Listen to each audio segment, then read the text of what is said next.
do you do your trip planning? How do you find information about the destination you want to or are planning to travel to? I've talked about TripAdvisor here before on ExploreInformed, and I think that is a great resource. But I want to take a couple minutes to look at a couple maybe lesser known resources that you can use for trip planning, whether that's research about a destination, a resort, or even a piece of gear. So let's take a look.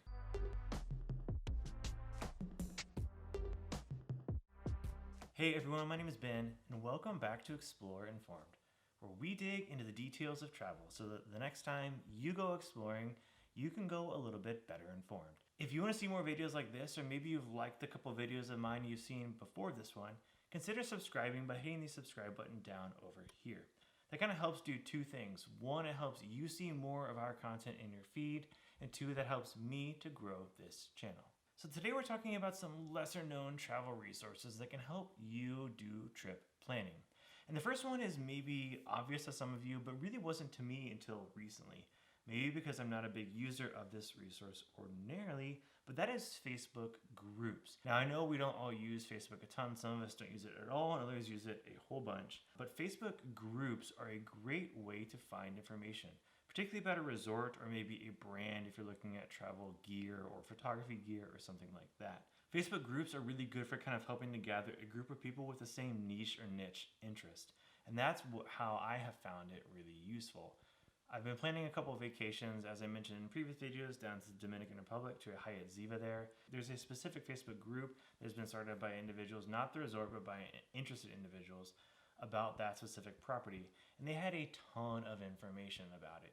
It's great for reviews, photos, content, kind of honest, transparent information. Sometimes there's a little bit of fanboy behavior there. They don't always like negative feedback or comments, but it's still a good resource that is not operated by the resort itself and isn't really, I don't know, I feel like it's more honest, open, and transparent. So Facebook groups are great for that kind of thing. Again, I use that for the Hyatt Ziva in the Dominican Republic. I know there's one for the Hyatt Ziva in Mexico or in Cancun. I know there exists for a number of different resorts and properties. So it's worth a quick search on Facebook to see if there's a group at the resort that you were looking at. I also know there are Facebook groups for the different hotel chains and the elite members that frequent those hotel chains. I saw a Facebook group recently for Marriott Platinum Elites and Ambassadors. So those are different levels within Marriott's rewards program or loyalty program. And that's a group where I presume people share information specific to the high kind of tiers within the elite program that they are members of. So again, I think it's a great way to get kind of a group of individuals together that all have the same interests, and it's usually a pretty niche or niche thing. I also recently have been using these groups for travel equipment and gear. I recently joined the Tom Ben Buy Sell Trade group because I'm curious what people are talking about in there, and I think you guys have seen a video or two of mine, you know that I'm a Tom Ben fan. I recently also joined the group for Peak Designs. I actually bought a new Peak Designs bag the other day. Figured I would join the group, see what people are saying. So again, I think it's a great resource that is right in front of all of us. Maybe we've used it a lot, maybe we haven't, but if you haven't used it, I would consider checking it out. Specifically if you're targeting a specific resort, destination, region, or maybe you're researching gear. By the way, I started to compile a list of these resources on our website. That's ExploreInformed.com.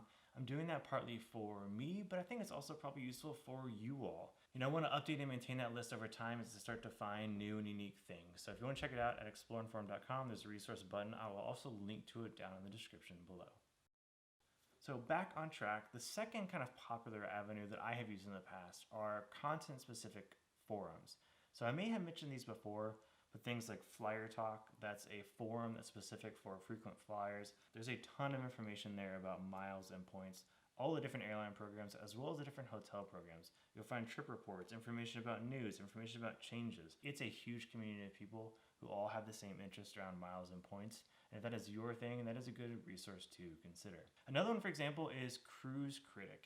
I don't know if you're a big cruiser, but Cruise Critic is a great cruise resource. I think of most interest there is the forums or the boards. There's a ton of information on that website as well. There's specific information about specific cruise lines, ships, ports, even specific sailings. There's a thread for every single sailing of basically every single cruise line. You can see who's sailing on that same sailing as you. You can see where it's going. You can talk about it. You can discuss all kinds of different things. That's Cruise Critic. Again, that's the cruise one. and Flyer Talk is great for flying and airlines and hotels as well. If there's a specific niche interest that you have, I think that's a great place to go. Look for a forum or community, a board where people discuss that thing. It actually makes you think, on the Tom Bin website, there's even a forum on their own website where people can talk about new bags and product launches and customizations and all kinds of things. So I think those communities are great. They're sometimes hard to find, but if you can find them, they're extremely useful. The third thing I want to mention is podcasts. I listen to podcasts a lot. I think many of you probably do as well. Podcasts are growing and changing and evolving, and thankfully it's kind of not taking over, but it's becoming a much more widely used medium and resource for communicating useful information. I listen to a number of podcasts kind of about the travel industry. One that comes to mind is Dots, Lines, and Destinations. It's a travel podcast kind of about the airline industry by a couple of guys who are pretty interested and very knowledgeable about the airline industry.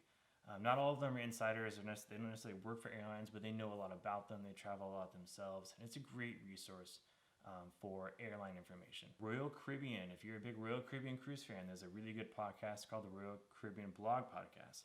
They also have a blog as well called the Royal Caribbean Blog.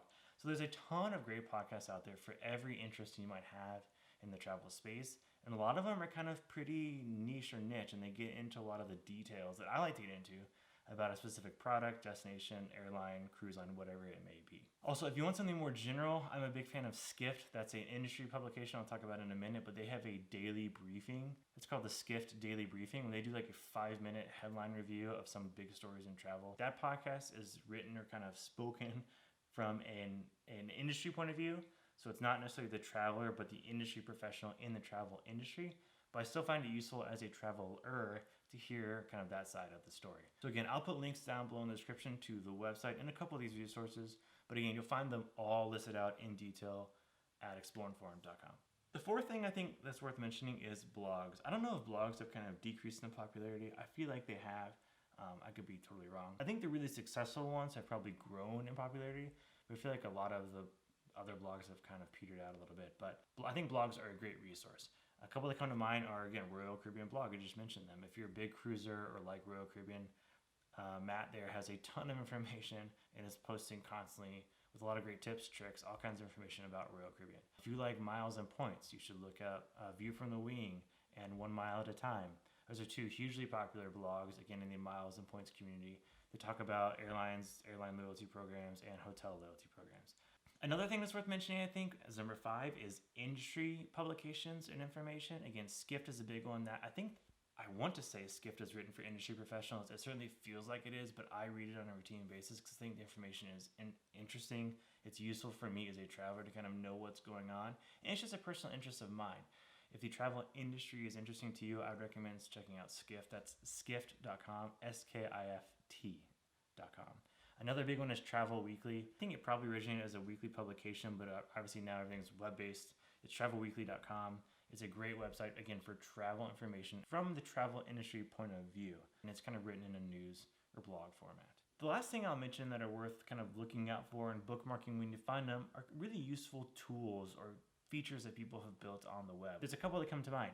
One is the Award Maximizer from Travel Codex. I may have mentioned them before in passing, but Travel Codex is a website kind of around miles and points, but they have built a tool where you can put in your desired origin and destination, and they provide you the miles and points required to book a flight between those 2 points across all kinds of different platforms. So instead of kind of searching different websites, whether that's AA or United or whoever, they kind of compile all that in one place, and it's really useful. Another cool thing I found recently was the 90-day ticker. If you're a cruiser, this website lists out basically every cruise that's departing in the next 90 days and gives you the pricing across kind of inside, balcony, suite, etc.